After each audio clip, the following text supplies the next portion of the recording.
What's up, guys? Aroneous here with another Raid Shadow Legends video.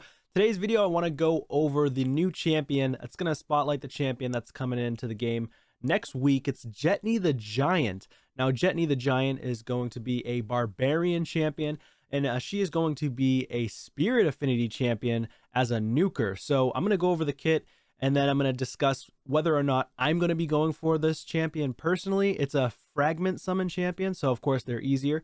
But yeah, and let me know in the comments down below if you're going to be going for this champion or not. So let's get into this.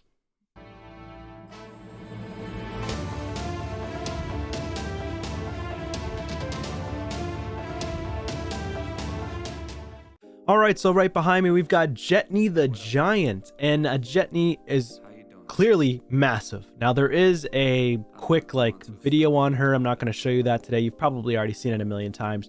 But this is a brand new champion that's going to be a nuking champion. I think she's going to be extremely strong for early game, mid game, late game players.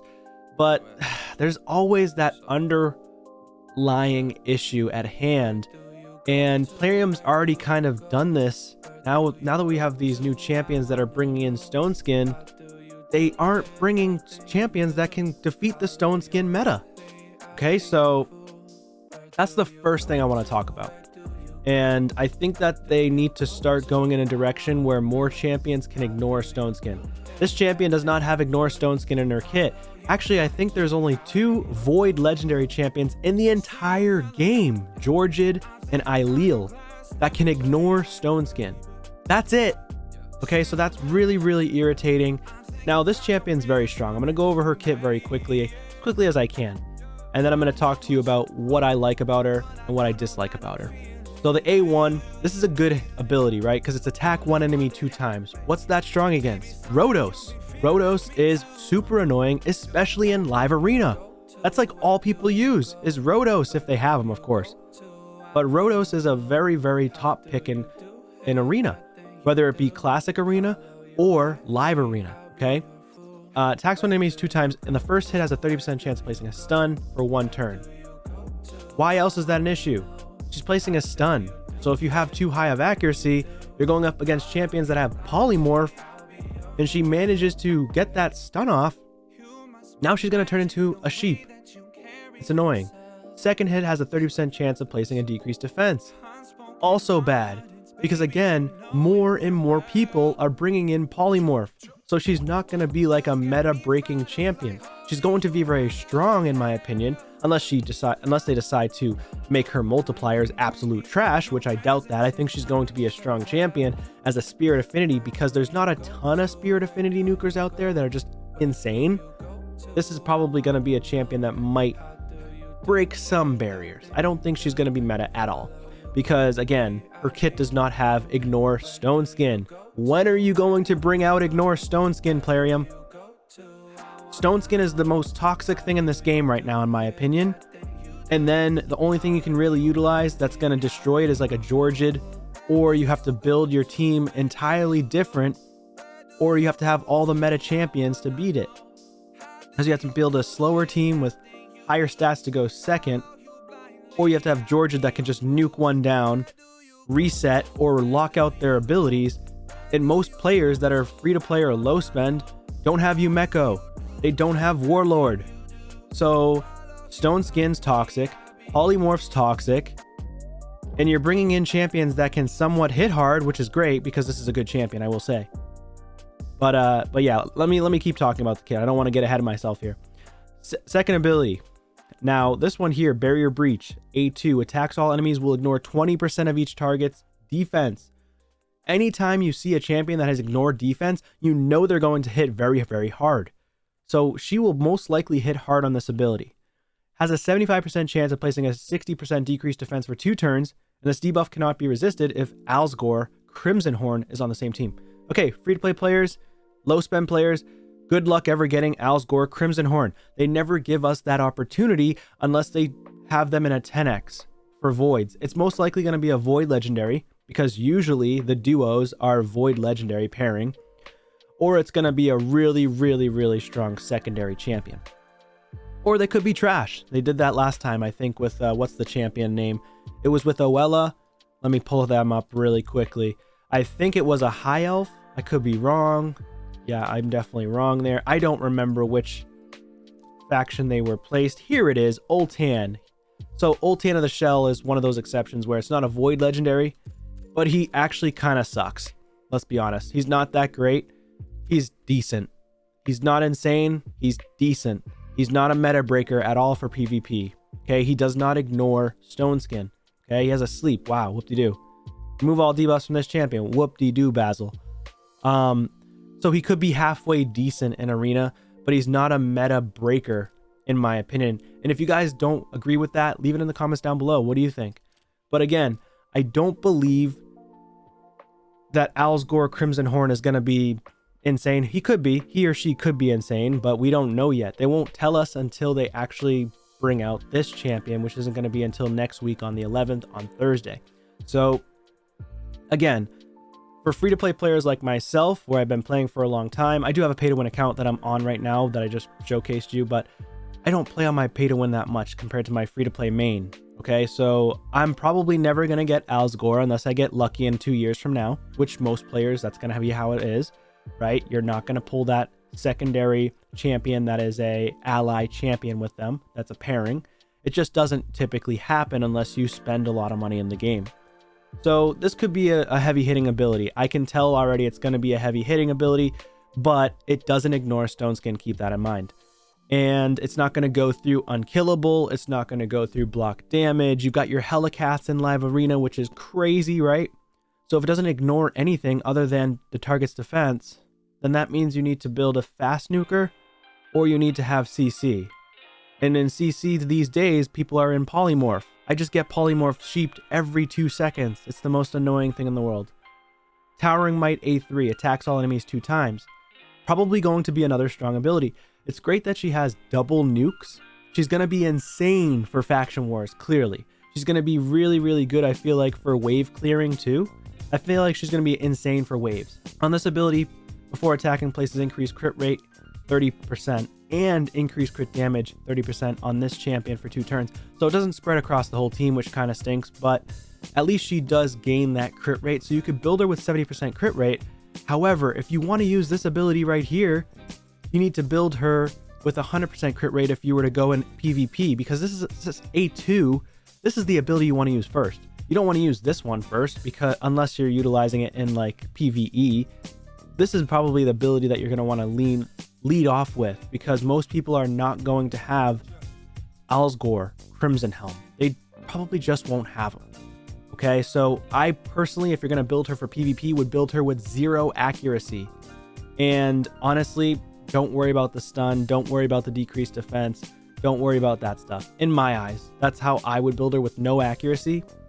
But if you have Alsgore on the same team, this is unresistible for the decreased defense, which is really cool. But again, we don't know what this guy is going to do. We don't know if he's actually going to help her at all, or if he's just going to be a wash and a waste of a champion like PLARIUM loves to do. They love to make them look good, but they don't like to make them play good. Okay, so before attacking does that, grants an extra turn if this attack kills an enemy, but only when Alsgore is on the same team. So again, the only thing I'm really seeing that's good, her A1 and her A2, because it ignores each target's defense, right? A1 doesn't ignore defense, but the A2 does. Very, very strong for PvP. It's going to be great up until Gold 5 Arena. I would say she'd be a really good tag team arena fill-in champion as well. But again, there's Stone Skin and Polymorph everywhere. So unless you're really early game and you're in Bronze and Silver and you're in like all the way up to Gold 4, once you get into Gold 5, the higher echelons, there's so many people with Polymorph, it's ridiculous. So again, grants an extra turn, not even going to happen because most people aren't going to have this champion. Now, on the passive, inflicts 20% more damage against targets under shield buffs. That's nice, and will ignore shield buffs if Alsgore is on the same team. So this passive is exactly the same as Lanatharil. Lanatharil does 20% more damage to targets under shield buffs. So that's a good ability, but it doesn't do as much as you would think, right? And if you don't realize, like, you can go watch my videos with Lanatharil in Arena. Now, Lanatharil doesn't hit as hard as an attack-based champion, but like I said, 20% more damage to targets under shield isn't like an insane amount. It's an okay amount. Again, this is a good champion, great champion for progression. I don't think it's going to be very beneficial for most endgame players, because most endgame players already have multiple nukers, right? Most endgame players possibly have Aroneous, Georgid, potentially. I don't have those champions, but wish I did. But I have Foley. I have Herndig. You know, I have plenty of champions that are already strong on my account. Let me go ahead and just show you a couple. This is on my pay-to-win account, though. So, like, I have Hefrak. I wouldn't really need her. You know, I have Turvold. I wouldn't really need her. All these meta champions, right? I just wouldn't really need her because I have damage dealers. So it's not going to make a huge difference on my account other than speeding up the faction wars, right? So in this case, you have to gauge where you're at based on your account level. Now on my free-to-play account, she would speed up my faction war team for the final boss stage, right? And that way I can do stage 21 faster, which means I'm going to get more of the forge materials a lot faster.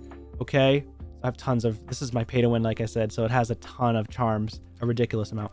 But again, like I said, Jetney is a strong champion.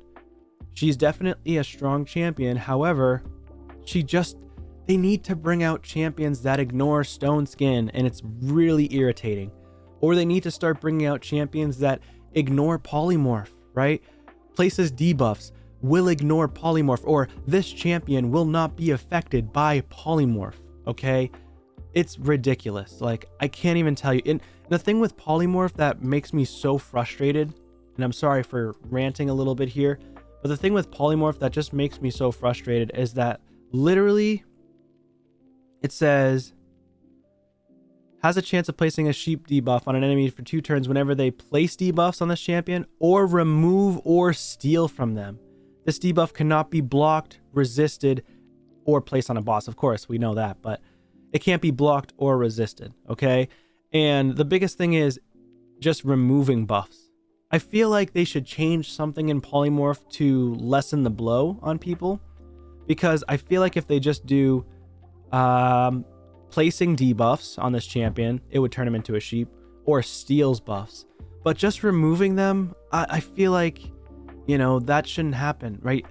Because it basically is saying like, okay, all your buff strip champions, your Madame Ceres, your Ramantu, which takes years and years to get, and then by the time you get them, it's like you can't even really utilize them as often as you would love to. Or if you do, you're gambling. You're literally gambling your life at that point to determine if you can actually get a block passive skills and then remove buffs. Like, it's kind of ridiculous in my eyes. But let me know in the comments down below. Are you going for Jetney after watching this video, watching me rant about this? Now, me personally, I'm most likely going to go for Jetney just because on my free-to-play, if I pull a Jetney, right, if I pull her from a shard, which I've pulled multiple duplicates that are fragments or fusions. And so having those duplicates is going to be great. Where it's going to be great? Faction Guardians. So of course, the one reason why I want to go for her is for Faction Guardians if I happen to pull her, right, from a shard. And that's about it. But other than that, I would say you could skip if you already have multiple champions that are nukers. If you're early or mid game or kind of late game progressing and you don't have a ton of nukers and you don't have a nuker that can ignore defense, you should absolutely go for her. I'm not saying that you shouldn't go for her. I'm just saying that if you have multiple nukers already, there's no point in going for this champion at this time. However, I always say go for the champion because of Faction Guardians, okay? You could get duplicates, you could +1 her, or you could throw them right into the Faction Guardians here. So that's going to be it for this video, guys. Please leave a like, subscribe, share this with your friends and family. Hopefully you guys have a wonderful evening or a day, and I hope to see you on a video soon. Peace.